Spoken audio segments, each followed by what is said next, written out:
ఇంకా early morning 6:00 లేచేసాను. లేచి fresh up అయ్యాను. ఇంకా దర్శనంకి రెడీ అవుతున్నా అనమాట. ఈరోజు ఇది నేను వేసుకున్న అవుట్‌ఫిట్.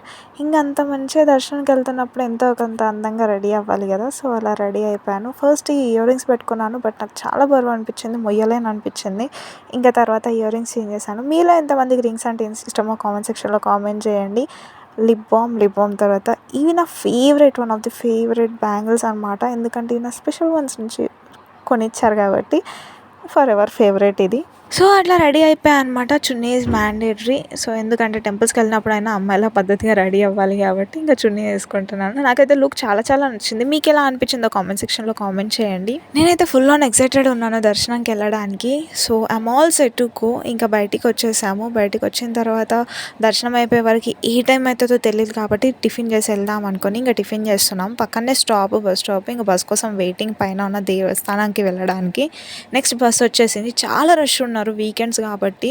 ఇంకా పైకెళ్ళేసాము. మంచిగా దర్శనం చేసుకున్నాం. నియర్లీ ఒక 1 అవర్ పట్టింది. బట్ దర్శనం అయితే చాలా చాలా చాలా బాగా జరిగింది. ఇంకా నేను రిటర్న్‌లో బస్‌కి రాలేదు, ఆటోకి రాలేదు. ఎందుకంటే అక్కడ వెదర్ చాలా బాగుంది కాబట్టి మనకు నేచర్ వెదర్ అంతా సపోర్ట్ చేస్తున్నప్పుడు ఎందుకు అబ్బా బస్సెస్, ఆటోస్ ప్రిఫర్ చేయాలి. మంచిగా నడుచుకుంటూ వెళ్ళొచ్చు. చాలా ప్రశాంతంగా ఉంది అక్కడ.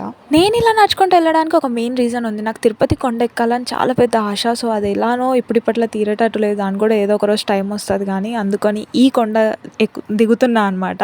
ఎక్కడానికి పాసిబుల్ అవ్వలేదు. సో, దిగడానికి పాసిబుల్ అయ్యింది. ఇంకా ఫైనల్‌గా రూమ్‌కి వచ్చేసి ఫ్రెష్ అప్ అయి పడుకున్నాను. నెక్స్ట్ ఎక్కడికి వెళ్తున్నా అనేది నెక్స్ట్ వీడియోలో చూసేయండి. బాయ్.